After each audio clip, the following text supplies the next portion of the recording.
Daryl, your background can see the llama. Yeah, I want the llama to be seen. Anyway, Felicia, can you shift a little bit to the side? You're not in the middle of the Podcast camera. got include the video. Okay, let me adjust my push a bit. Okay, can. All right. Anyway, everybody, welcome back to the group chat. You're back here with Overmark, and today we're tackling something that's really, really niche and interesting, especially because we've got an event for our IP cohort coming up. You can see Daryl and the llama is very excited. Anyways, we have with us a guest today, very special teacher. Felicia, maybe you can introduce yourself to the audience. Hi, I'm Felicia. I'm a secondary science teacher at Overmark now, mainly teaching the IP science classes. Yeah, so I graduated from NTU. I majored in biological sciences, and I have been tutoring since my JC after JC days. Yeah, so after my JC, I've been like doing like private tuition since like uni days. Then after university, I actually took on job at Learning Lab. Yeah, and I taught there for 7 years, like since 2015 to 2022. Then after that, I hopped over to Overmark and have been teaching until now. Yeah, so as you guys can tell, Felicia has super duper experience. And the topic that we're speaking today is about science. So the previous episode we talked about, how to score for math. This one is about science specifically, and Felicia is going to be, our expert on this. So to kick us off, Felicia, maybe you can tell us, what is the difference in the first place between, IP science, express, and NA, for example? I would say that IP science would be most difficult out of all the other sciences like Express and NA. Yeah, because for example, lower sec IP science is that it will actually contain some upper sec concepts for the lower sec IP science. Then if you are looking at the upper sec IP science, it would actually include some contents from JC science. Yeah, and that for IP science itself, they actually have two types of science actually. One is the standard IP science where all IP students will be taking, as well as they have the option to take on additional advanced sciences. Yeah, so for the advanced sciences, it will contain much more in-depth content from the JC syllabus. For the listeners who are, unclear, IP stands for Integrated Program. So typically, these are the students that do not take O levels. They will just have a straight 6 year through train all the way to A level. So some of the common schools that offer IP programs would be, I would say, your RI, your RGS, NYGH, Hwa Chong. Those are some of the more common names. But I mean, as Gabby will probably share later, there are also a couple of schools offering that, whereby it's more or less all the way through to the JC as well. So Gabby, maybe you can share with just like the audience your Yeah, own sure. experience. I actually come from Temasek Junior College. Not a lot of people know that TJC is different from TMJC, which is Tampines Meridian. So TJC, which is Temasek JC, is a true train program. We've got 6 years where we study for the long term for A level. So if you're talking about the difference between, IP sciences and express or NA, IP sciences for especially the Temasek Junior College curriculum, it's actually quite advanced. So when I was in about Sec 3 or Sec 4, the IP sciences were tackling JC science topics. Personally, for me, I'm not a science person, so that was really, really tough. We had to go and buy like the JC book. So yeah, hopefully this episode, especially reaching out to the IP kids who are, struggling with a lot of JC subjects, maybe you can learn some tips from Felicia as to, how to exactly manage it. So moving on to our next question, back to Felicia, right? You specialize in lower sec IP science, especially for NYGH classes. Are there maybe three general tips you can share for the whole audience to, really master and study science well? Firstly, I would say that students must need to understand the topic. Yeah, so once they are able to understand the topic, they will naturally be able to do better. And when they are able to do better and they see that, oh, their science result has improved tremendously, then they will be more confident in the subject. Then once they are more confident in the subject, then they would find that, okay, now that I know the subject, so I'm good at it. So then they will have even more confidence in doing well for the next paper. Yeah, so that's what I've heard like from feedback from like parents of my students. And that's what they have shared with me. So, I mean, just adding on to that, I myself am a science tutor. Something that I pride myself on is that when a student comes to my class, they will never ever catch me saying the word memorize. It's always a case of understanding. Because, especially when it comes to science, all science are concept based, meaning there's a certain framework, something that you need to understand and to apply that to different scenarios. So, many students have made the mistake of trying to memorize. Now, it's still true that there are certain keywords, the spelling and stuff that you need to learn how to memorize, but that shouldn't be the bulk of it. That's just a minor 5%. Majority of the questions that will require your knowledge application will be question types like explain and suggest. If you want to do those questions well and you're purely memorizing, there's no way you're going to score well. So I know memorizing is a bit more painful at the start, right? Because you need to spend a lot of time. There's probably a lot of doubts and confusion. You might need to seek help to clarify your doubts with your tutors or your teachers, or even search online for some explanations on it. But in the long run, it will actually benefit you a lot. Because here's a simple analogy: it's like when you're learning how to ride a bicycle, right? If you try to memorize how to ride a bicycle, like, okay, I need to turn my wheel this way and stuff like that, maybe you can balance for a short while. But truly understanding the dynamic between steering, pedaling, overall how to keep your balance, that's something even 10 years later, you will still know it. So the power of understanding is that that knowledge is permanently with you and you'll never forget it. But if you memorize something, there is a tendency to forget. So for listeners here that are tuning in and wondering what's the secret to doing well for science, I really think the keyword here is that you need to spend time to understand. A bit more painful at the start, but it brings you long-term effect, even up to if you study from lower to upper sec, even to A levels, that would be a compounding effect. So please don't ever Actually, just to memorize. hop in here, like, can I just ask, for the listeners, how exactly do you measure, that you fully understood a science concept? Felicia, do you have any ways to verify?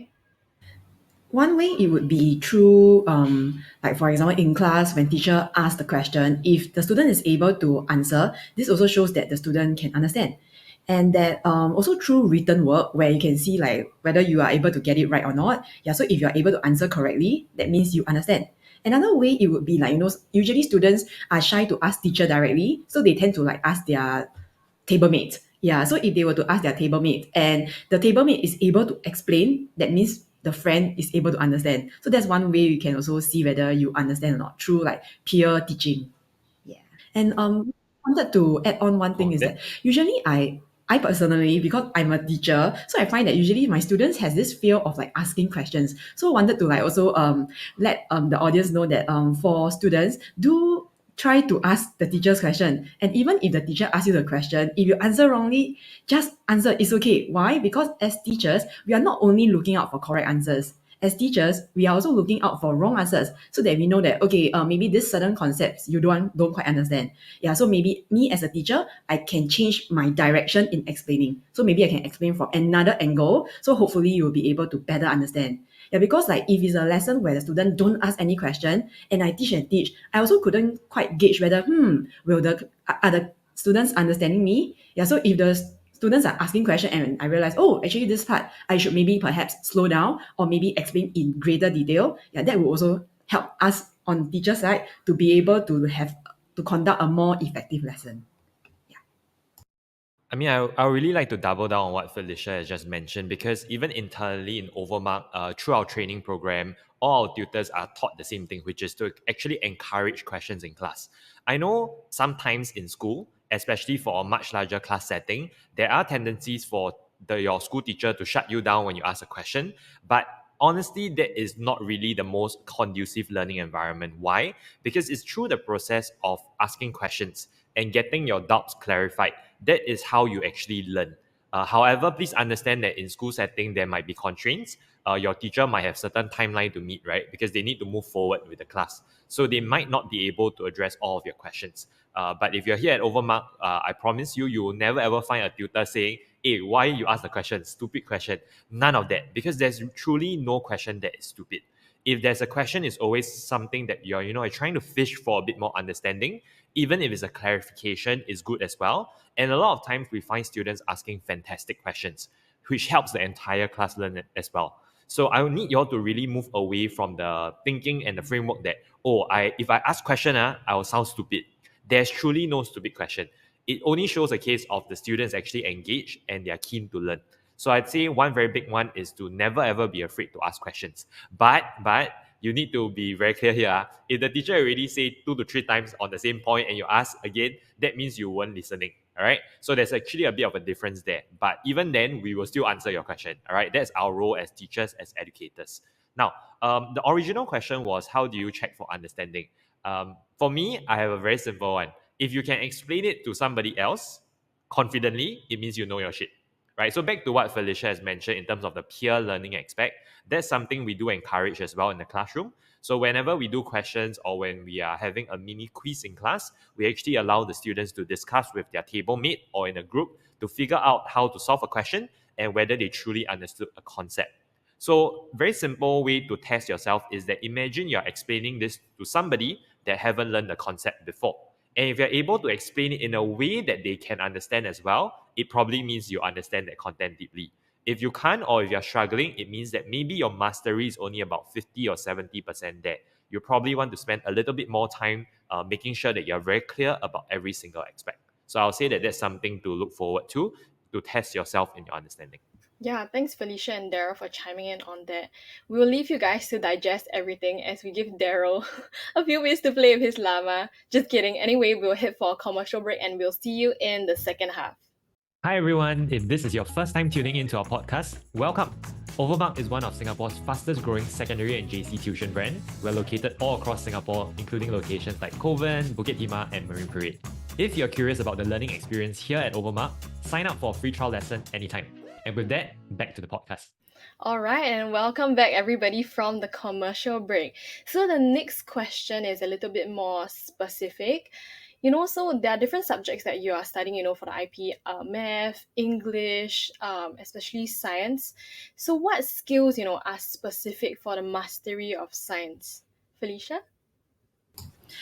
Firstly, it would be understanding, as mentioned just now, yeah, because you need to understand the concept, then you will then be able to apply the relevant concept for the different types of questions. Yeah, and you also need to be, because if you understand, you then know like what are the key points that is needed for that specific question.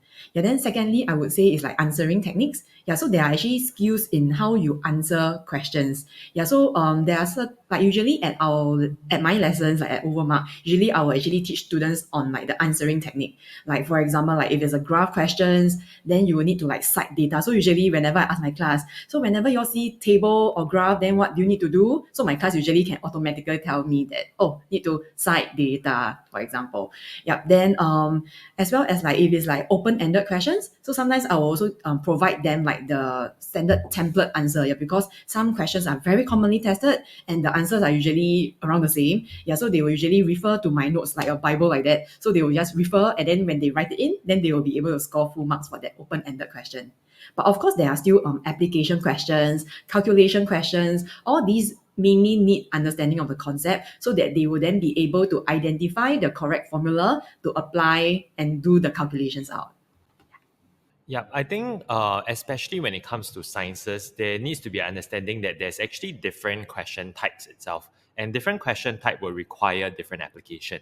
At the most base level is probably questions like define, questions that just require you to regurgitate something that you have learned. Those kind of questions are actually a very small percentage of the paper. I'll say that the next tier usually are questions that require you to describe, which means you will need to use the data on screen. And there's moving on to question types like explain and suggest. Those are usually the more challenging one where you need to apply the concepts. So by looking at the different question types in tiers, you have a very clear understanding that, okay, if I just study the content and I don't do any practice, I can probably answer the define questions, but you'll probably struggle with the explain questions or the suggest questions, which require strong concept mastery. So if you want to really get the upper tier difficult questions right, that will unlock your A grade, is really putting in the practice, because the more question types that you do, the more likely you gain more exposure. So the next time when you come across a similar question, you're like, okay, I've kind of done this before. I understand what are the requirements needed, and therefore I'm able to answer the question a bit more easily. So even though I know that there's a sort of like a common thing that, oh, in math, the more you practice, the better you get, that is also something that exists for science, right? Because the more you practice, the more exposure you get, the better you will likely perform in an exam setting. Now, there's one more thing that I'd like to address here. MOE's official stance is that when you answer a question, technically, you do not need to write exact phrasing. You can still get the mark as long as the message is brought across. However, if you're being a very effective and smart student, you understand this very simple logic that if you use the correct keywords and if you use very specific answering technique, you are a lot more likely to get the message across. So what I'm trying to say here is that yes, you can have the very stubborn mentality to say that, nah, answering techniques, I'm not about that life, right? I don't want to do it, right? Because I can still convey my point across, maybe in a more inefficient way, but I'll still get it across. You are right. But if there's a much safer pathway out that guarantees you the score, ultimately, exam is a game, right? It's how do you score well in this game. So that's why at Overmark, there's a stronger emphasis on making sure that you're familiar with the answering technique. It doesn't have to be exactly word for word, but there are certain portions that are must have. So let me quote a few, right? For example, if you're talking about change in oxidation state, you cannot just say, oh, from 0 to +1. You must tell me 0 in this specific compound to +1 in this specific compound. When you talk about energetics, it's not energy required to break bonds, it's energy absorbed to break bonds. So all of these very minute details are things that you want to be looking out for so that you can score well in these respective question types. If you do have a copy of our curated notes or if you're already in our tuition classes, these things are abundantly clear to you. It's just about how fast you can absorb this and make sure that you execute it in the exam. All right. So if you're not very sure on how to answer certain question type, assuming you don't have tuition or the notes, that's fine as well. I'll say refer to your TYS. So typically the TYS, I'll say up to 90% of the answers provided are pretty accurate and they do capture the answering technique. So you can also refer to that or your textbook for more reference. Yeah, actually, just curious, Felicia, what about IP science? Daryl gave us very specific examples of wordings that students will need to take note of. What about for the IP side? Actually, IP science is pretty similar to the express science because it's just mainly the content is just a little bit more difficult. So in terms of skill set wise, since it's the same subject, I would say that the skills required are still the same. Yeah, so that means like for explain, you still need to have like certain keywords that is required. Yeah, then if it's like application question, like maybe like you see a graph or a table, then yeah, need to like cite the values, yeah, then be specific in your answers. Yeah, so pretty similar skills. So the very last question is it true, that if you're from IP, you actually have an easier time in JC? Either Daryl or Felicia, you guys can go ahead. I'll hop in also as well for a hot take on this one.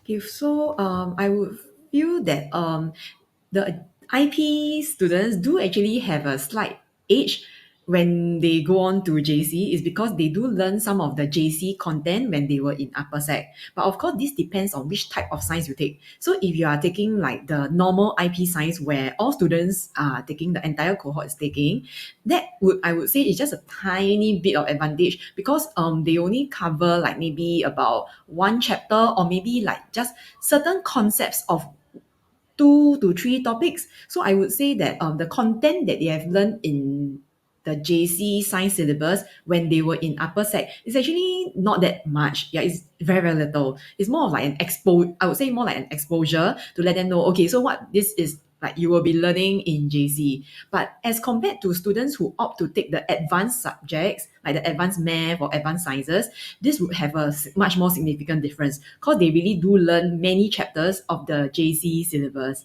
Yeah, so if you were to take advanced science, I would say that yes, this would definitely provide them an edge. Yeah, when they go to JC. Yeah, because there are quite a lot of content and topics that they have already learned already. Honestly, there's no right answer to this because it's true that for IP, they do a bit of further learning. So their exposure to A levels is there. But what I like to also shout out to the O level students is that the rigor of going through the national exam in O levels really help you to build more confidence and to go through the, very intensive exam prep that really strengthens your base knowledge such that when you go on to A levels, you're adding on to that. So there's really no correct answer here because as you move on to A levels, it's a completely different set of challenge. Some of us might have a slight head start. Some of us might just take traditionally what you're doing at O levels, and that is completely fine. You will not be losing out or anything. But I'll say at the end of the day, what you need to consider is that if this science is what you're already planning to take at secondary, and you know you're going to take it in JC, then you jolly well really master the science properly. Because any gaps in your understanding or your knowledge will have a compounding effect in terms of stretching that gap further when you move on to A levels. So please, if you know you're going to take certain sciences as you move on to the science stream in JC, put more effort into those science, especially when you're in secondary days. Gabby, you had a hot take, you said. Yes, I do. Okay, so I know this topic that we're addressing is specifically about IP science, so I'll talk about that first. So from what I've heard from my science stream counterparts, from IP to like H2 physics, let's say, the topics that we've touched in IP actually help to bridge and to cross over from IP to JC, helping them with their understanding.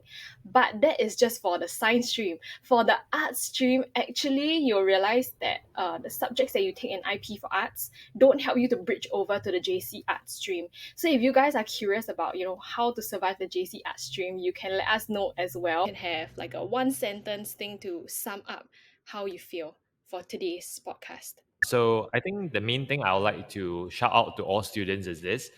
Science, it's going to be a core component in your L1, R5, or even if you're in IP stream, will be a significant part of your result. So if you want to do well for science, I want to double back to the point on never succumbing to just memorizing, always seek to understand. You'll realize that it's actually a very virtuous cycle of like once you understand, the concept starts to get a lot easier. You start to like the subject a bit more, and you start to do better, and then you start to understand even more. So especially when it comes to, because I only teach chem and physics, so let me double down on those two especially. For chemistry, right, don't be frustrated if you're learning chapter by chapter, some things don't really work or some things don't really fully make sense. It's because chemistry, I will think of it as a entire web of chapters that are somewhat intricately linked to one another. For example, you might learn change in state for kinetic particle theory, but you'll come to realize that in energetics, change in state is actually exothermic and endothermic, right? So you start to realize that actually every single chapter is somewhat linked to one another. So the struggle with a lot of people, especially in Sec 3, is that when they first learn the chapter, they were like, okay, where is this going, right? They don't really know where it goes. But so once you start doing acid bases, you start to see how it's linked to salts and how salts is linked to QA, then suddenly the whole chapter becomes unlocked. So for chemistry, have a bit more patience. Once you complete the syllabus, things will start to make a lot more sense. But at any point in time, make sure that you're building for your understanding. Now, for physics, I'll say you can look at it in a thematic perspective. So for Newton mechanics, for thermal, for waves, for electricity, you can actually bundle them together because let's talk about Newton mechanics, for example. Whatever you learn in kinematics do have implied, you need to use that information for the next chapter. So if I'm being more specific, learning how to calculate your acceleration matters because in the chapter in dynamics of force, your resultant force equals to mass times acceleration. So one chapter links to another, then force is relevant for work done, right? F times D. So you need to understand for physics, it's safer for you to study the entire team collectively rather than individual chapters. So I'll say even down to specific sciences is a bit different in terms of how you approach it. So I think giving you that perspective will help you digest the science a bit easier and hopefully feel less intimidated. So that's my advice. Since Daryl has covered on physics and chemistry, I shall add on for biology. So for biology is that besides studying the contents that the teacher has provided, actually if you have a passion in biology, you can actually search up online for more details actually. Like for example, maybe I choose maybe a topic on digestive system, for example. Yeah, so for school, usually they will just teach you, okay, what are the enzymes? Enzymes are actually digestive juice. Yeah, so what are the digestive juice to digest what type of food? Yeah, but if you're interested to know more about it, because after all of us, we do have a digestive system. Yeah, so maybe you can go and research, or maybe like, how come sometimes there will be like this like acid reflux, or like how come got stomach ulcer? Yeah, so if you're interested to know more about your body, yeah, you can always research and find out more beyond what is given in your textbook. Yeah. And then in general, I would say that for science to master it, overall is you have to do consistent practice. You cannot do last minute work. So a lot of my students tend to be like, okay, if I have a test next week, I will only study on the weekend before. This is totally insufficient. Yeah, because science, normal day you have to do practices, which is why usually at Overmark we tend to like give students like some form of homework so that they will be able to internalize the concept and do consistent practices. So after you have practiced it, you don't just put it one side. Because a lot of my students like don't file their worksheet, then they can't find their worksheet. Then in the end, when nearing to the test, they only revise the notes, which is insufficient because like what Daryl has shared just now, if you just revise notes only, you can only maybe answer questions, the low level questions like state or define. Yeah, but if you revise your worksheet, that's when you know how to, oh, what kind of keywords needed for what kind of question. Then you will also know how to apply the correct concepts to the various question types. Yeah, so through revision, then you then know how to apply correctly, as well as when you revise, I always emphasize to my own students, what to revise? Number one, you revise questions that the teacher go through. Because usually at Overmark, we tend to pick the more difficult questions to go through with the students because we know that those are the questions that students are struggling in. Then second type of question that you should be revising, it would be questions that you got it wrong. That means all your green pen correction. Because if you couldn't score previously, those were the marks deducted, right? So now that if you revise and you know how to score these questions now, isn't that an improvement? Because from cannot score now become you can score it. Yeah, so then you will be able to improve your result. Yeah, so this would be my two main takeaway, which is to research more if you're interested in the subject, and revision. Revision is key. Thanks, Felicia and Daryl. So to summarize, like advice to really master IP science or science in general would be what Daryl said about, practice and being patient with yourself, especially for specific sciences. And what Felicia talked about, which was, having curiosity, consistency in your practices, especially doing proper revision, right, in terms of doing your corrections. So hopefully all these tips were really helpful for you guys today. I know it was helpful for me just listening and thinking back as a student. So if you have any more questions, please feel free to drop it in our Instagram. We will look out for more topics we can cover as well. And if you're interested and enjoyed this episode, please remember to like, comment, and subscribe. And we'll see you next time. Bye.